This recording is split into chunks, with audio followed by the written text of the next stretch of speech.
Hi everyone, and welcome back to the 16th video of the Old Testament Survey course. In this section, we'll look at the book of Deuteronomy, which is the last book of the Torah. We'll look at this book in the usual categories, which means that first we'll look at some background information. As already mentioned, Deuteronomy is the final book of the Pentateuch, and so the question of authorship and time of writing is the same for the rest of the Torah. Even though Moses' authorship of Deuteronomy has been denied more than for the other books, the evidence still points to Moses as the primary author of Deuteronomy, and it was written near the end of the 40 years wandering. Next is the name of this book. The Hebrew title for this book is These Are the Words, and this title comes from the very first words of the book. These are the words which Moses spoke. And the name for this book, which is most familiar, is the Greek word Deuteronomy. This comes from two Greek words. The first means second, as in the one after the first, and the other means law. And so the term Deuteronomy literally means second law. It's not a second law in the sense of being a different law, supplementing or replacing the first, but it is a second law in terms of being a restatement of the same law that was revealed at Sinai. Deuteronomy repeats and reiterates much that has already been stated in the Pentateuch. The Ten Commandments are repeated in Deuteronomy. But this title means more than just a restatement of God's law.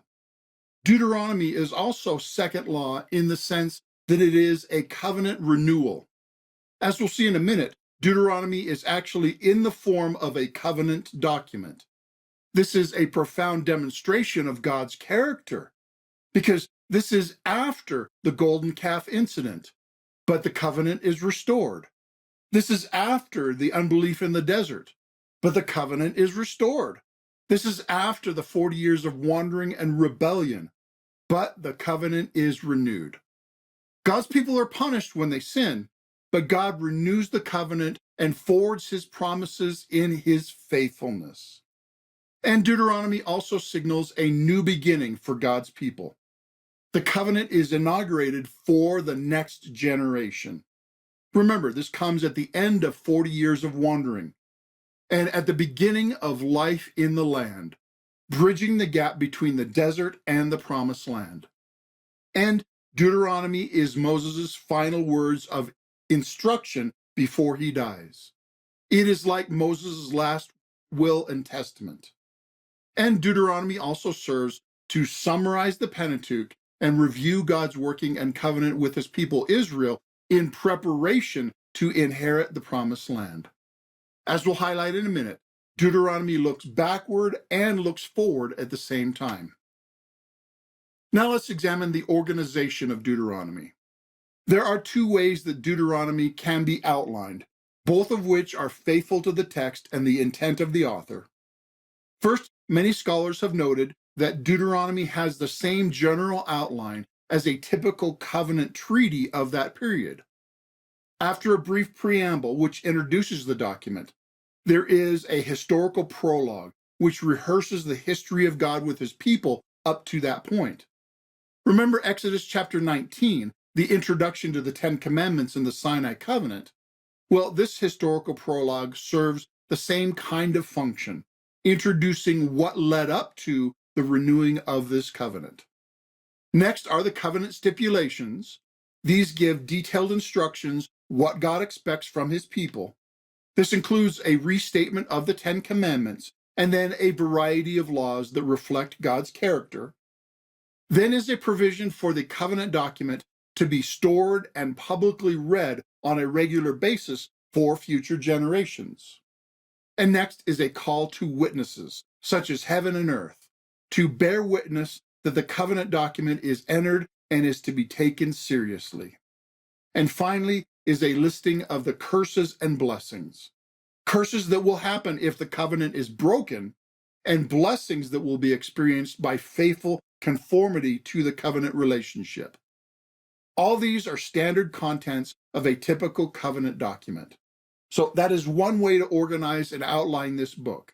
And like I said, this is an appropriate way to understand Deuteronomy because it is a covenant document for the renewing of God's covenant with his people right before they entered the promised land. And then the second possible way to outline Deuteronomy is around the three speeches of Moses. Now, this outline is equally valid and true, and equally makes sense of the text of Deuteronomy. In this organizational scheme, there is the same brief introduction to the book, then the first speech, which recounts God's past dealing with Israel. The second speech records the covenant laws in two parts. The first part covers general laws for all situations, and the second part gives more specific laws for specific situations. And then the third speech is a covenant ceremony and the charge to Israel to keep the covenant. Then there is an appendix to the speeches to address some final items. This, the second way to think about the organization of Deuteronomy. Like I said, both outlines are legitimate ways to organize this book.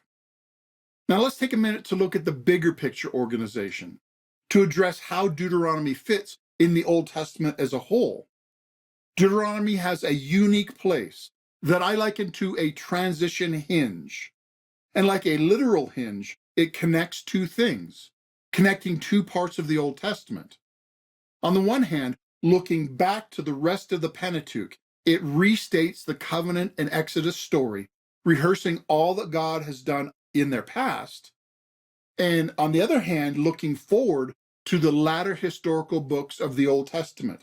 It talks about how they are to live in the land they are about to enter. And Deuteronomy is obviously in the middle. It is the last book of the Torah, but also the first book of what is called the Deuteronomic history. It addresses a new generation and their descendants living in renewed promises. And as we'll see in a future section, the historical books that follow look back to Deuteronomy to make sense of their history. The history books describe the working out of the blessings and curses of Deuteronomy in the subsequent history of Israel. They saw their own history from the perspective of this book. And I also want to remind you of this diagram, that the primary history is told from Genesis through Kings, and Deuteronomy is right in the middle, at a critical juncture of this history. So Deuteronomy is a very important book, summarizing what has gone before and preparing for what will come after. Now let's look at the content of Deuteronomy, as usual, starting with some key verses. First, Deuteronomy 4:1 and 2 says, "Hear now, O Israel, the decrees and laws I'm about to teach you. Follow them so that you may live and may go in and take possession of the land that the Lord, the God of your fathers, is giving you. Do not add to what I command you, and do not subtract from it, but keep the commands of the Lord your God that I give you." This passage is an exhortation to keep God's commands, and they're not allowed to choose which commands to obey and which not to. Neither are they allowed to add to God's commands, and their obedience relates to possessing the land that God is giving them. Next is Deuteronomy 6:4 through 7. "Hear, O Israel, the Lord our God, the Lord is one. Love the Lord your God with all your heart and with all your soul and with all your strength. These commands that I give you today are to be upon your hearts. Impress them on your children. Talk about them when you sit at home and when you walk along the road, when you lie down and when you get up." Now this passage is called the Great Shema. Shema is the Hebrew word for hear. And this passage is kind of like the national anthem of Israel, the summary of their entire life. And Jesus quoted this passage as the first and greatest command. God's people are to love him with every part of their lives, with complete devotion. God himself is to be his people's number one desire and concern. He is to fill their thoughts, affections, and conversations in all their life. And of course, this is true for Christians as well. Then the next passage, Deuteronomy 7:6 through 9, clarifies the identity of God's people. It says, "For you are a people holy to the Lord your God. The Lord your God has chosen you out of all the peoples on the face of the earth to be his people, his treasured possession. The Lord did not set his affection on you and choose you because you were more numerous than other peoples, for you were the fewest of all peoples. But it was because the Lord loved you and kept the oath he swore to your forefathers that he brought you out with a mighty hand and redeemed you from the land of slavery, from the power of Pharaoh, king of Egypt. Know therefore that the Lord your God is God. He is the faithful God, keeping his covenant of love to 1,000 generations of those who love him and keep his commands. God's people are put in proper perspective. They have tremendous privilege, but they cannot boast in this privilege because they are not the cause of it. God's grace and love are the only reason they are his people, not their own qualifications. Therefore, God's covenant love is the focus of God's people. The next passage is Deuteronomy 11:22 through 28.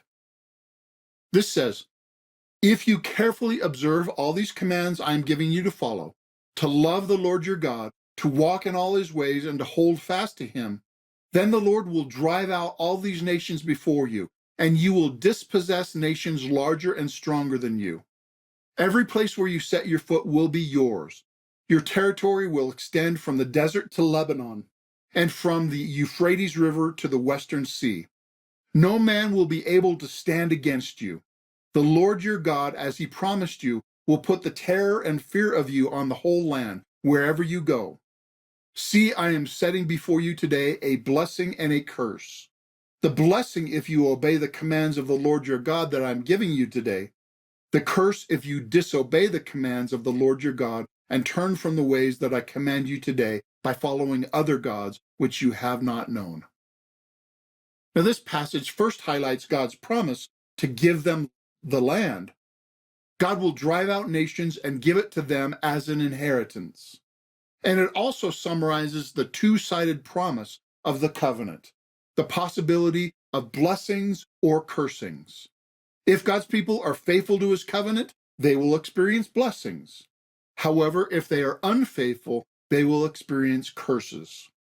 Both possibilities are clearly communicated to his people beforehand so that they can see the consequences of their actions and respond appropriately.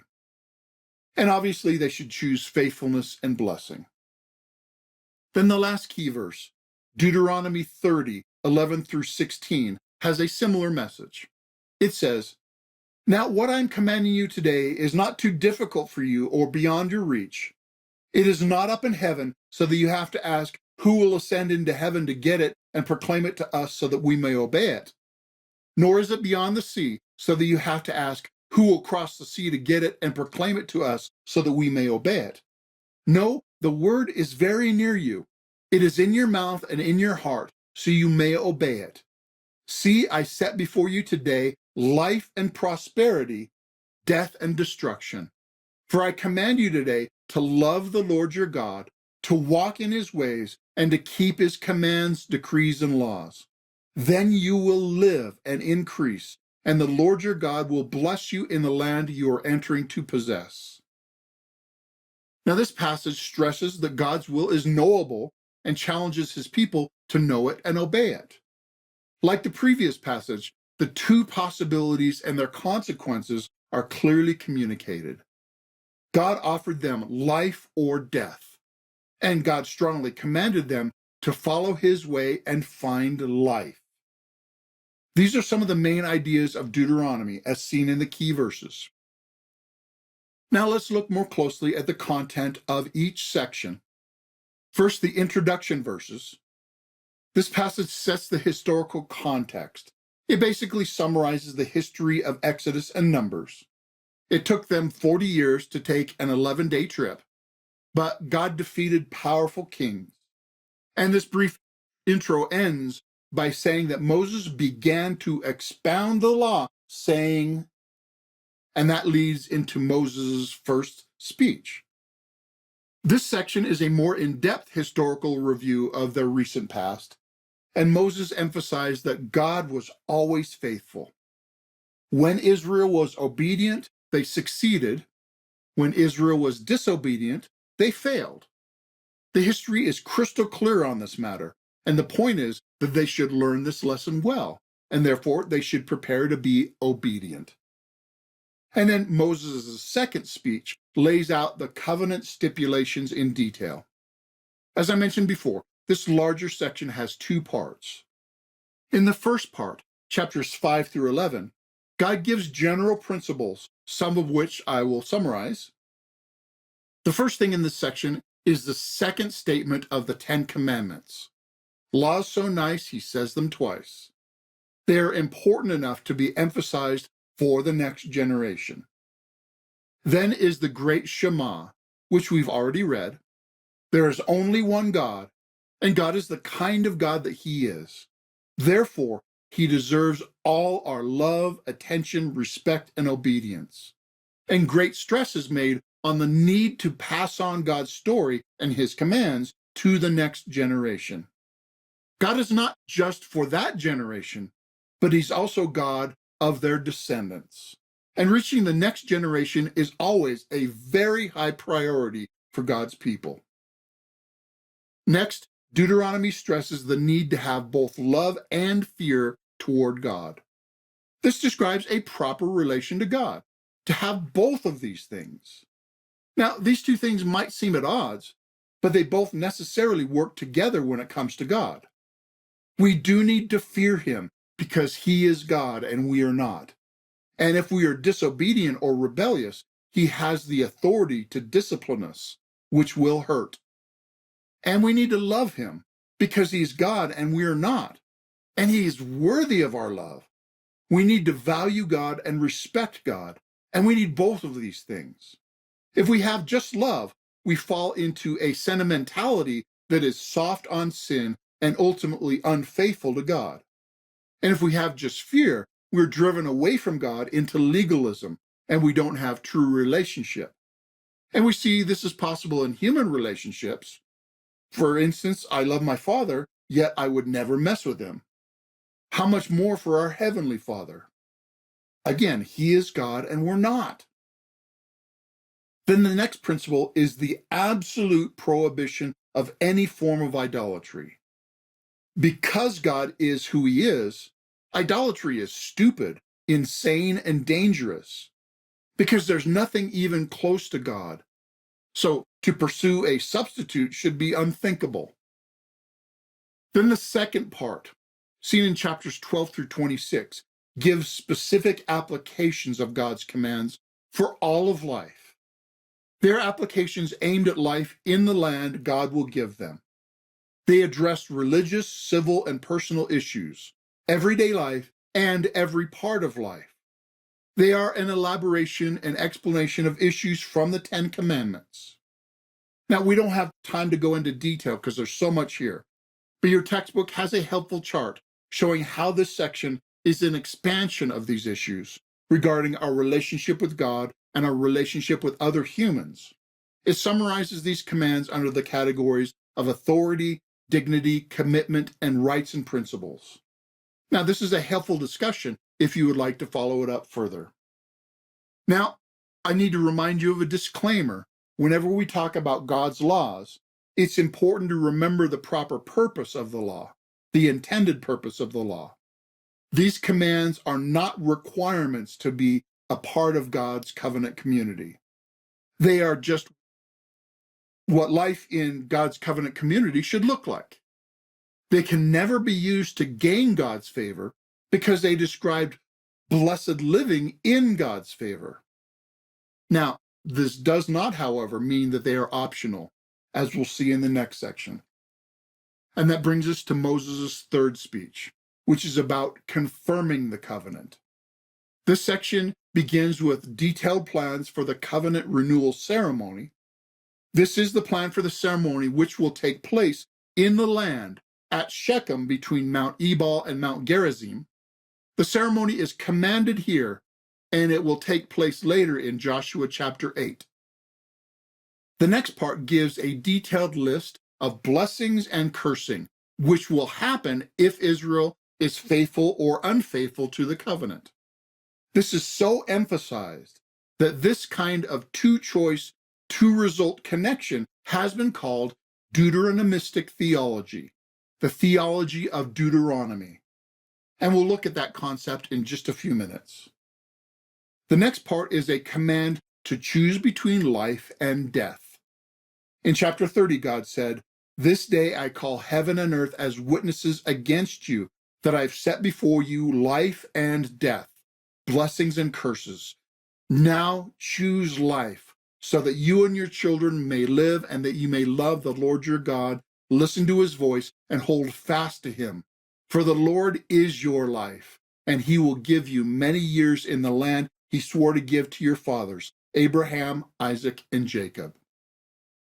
The command is to choose now how you will behave when you get into the land.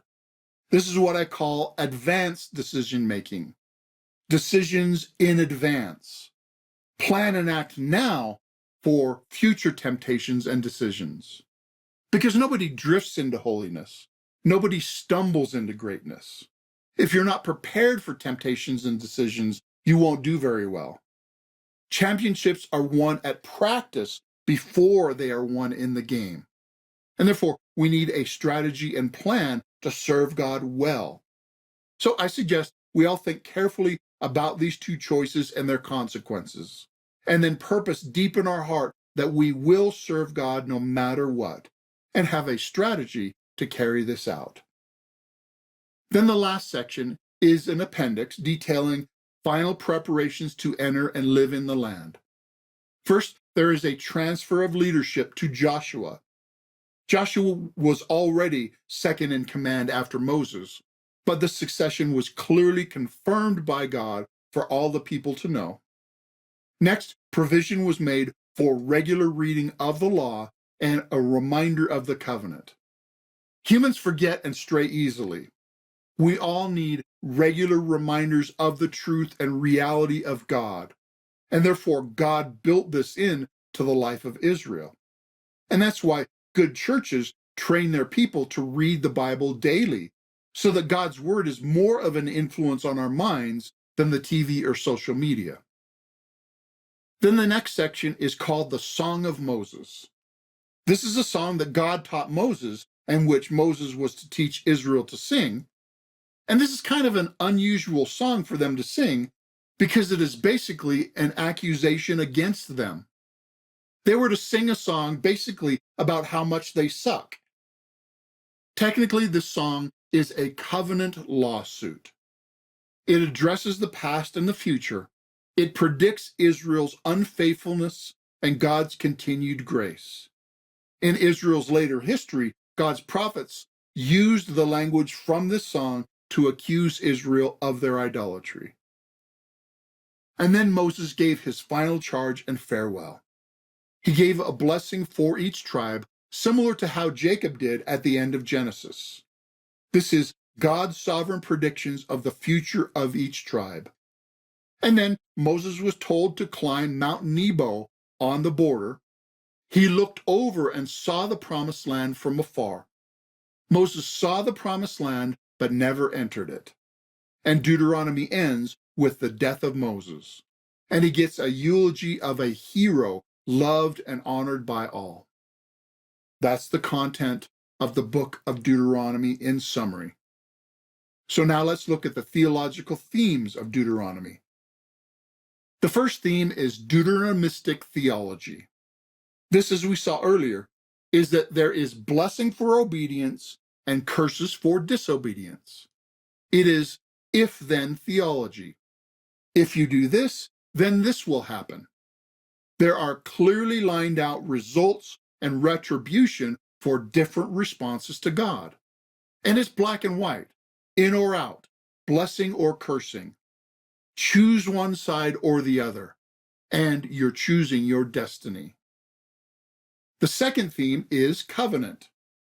Now, we've already seen this theme in earlier books, so I won't explain it much, except to say that it is a major idea in Deuteronomy, even to the point that Deuteronomy is in the form of a covenant renewal document. And much of this book is actually renewing and strengthening the covenant relationship. The third theme is monotheism. Monotheism is a combination of the word mono, which means one, and theism, which means the worship of God. Therefore, monotheism is the idea that there's only one God, and about faithfulness to that one God. Deuteronomy constantly emphasizes that God is one. He is the only God. There is no other. And therefore, he deserves exclusive worship and loyalty, because there is no other. And the fourth theme is love and fear. As we already talked about, we need both, and the two go together. This is the appropriate response to who God is. The fifth theme is no idolatry. Because monotheism is the truth, idolatry is insanity. And Deuteronomy, in talking about their future in the land, it promises that God will reveal the one place he is to be worshipped, and that is the only place where he should be worshipped. Now, we'll see how that plays out in later books. But remember, the clear idea in Deuteronomy is that devotion to anything but God is completely forbidden. And the final theme is driving out the nations.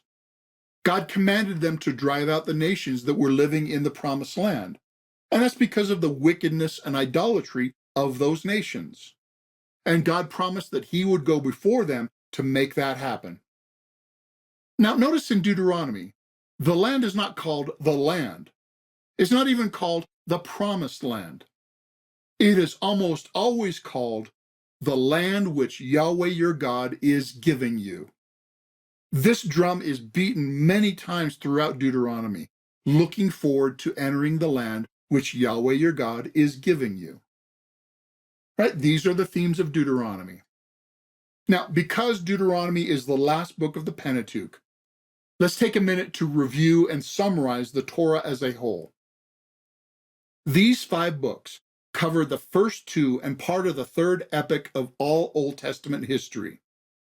The rest of the Old Testament builds on this foundation. Now, God created everything good. Humanity rebelled against God and spiraled downhill. God made a promise to Abraham to bless the world through him. This promise was protected to his descendants. God rescued them out of Egypt with miraculous displays of his mighty power, and he entered a covenant relationship with them to be their God, and they will be his people. He brought them to the border of the land he was about to give them, renewed the covenant, and gave them directions how to live in the land. Now, whenever I teach this material in a classroom setting, we typically have a discussion about how to summarize each book of the Torah with just one word. And we even play a game to see if students can figure out which word I will choose.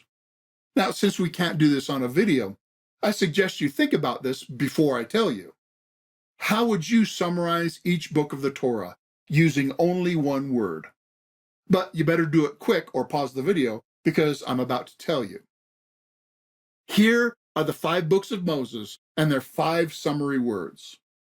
First is Genesis. Now, there are a few good possibilities, such as promise, but I think the obvious choice is beginnings. Next is Exodus.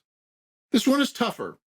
It could be covenant, presence, or name, but I've chosen salvation because this word encompasses both the rescue from Egypt, what they were saved from, and the covenant relationship with God, what they were saved for. Third is Leviticus. It could be sacrifice or worship, but I think the word holiness covers both right worship and right living. Fourth is Numbers, and this was a tough decision. I almost went with rebellion, but it's not all rebellion. There is some obedience and faithfulness. Therefore, I went with wanderings, because most of the book is spent wandering in the desert, and the reason for their wandering is rebellion, so it kind of catches both. Finally is Deuteronomy. Now, second law is 2 words, so that's disqualified. And as we talked about, it's more than just a restatement of the law. It is a renewing of the covenant relationship. Therefore, I summarized the book of Deuteronomy with the word renewal. And I hope these 5 words become a handle to help you remember the message of the 5 books of Moses for the long term.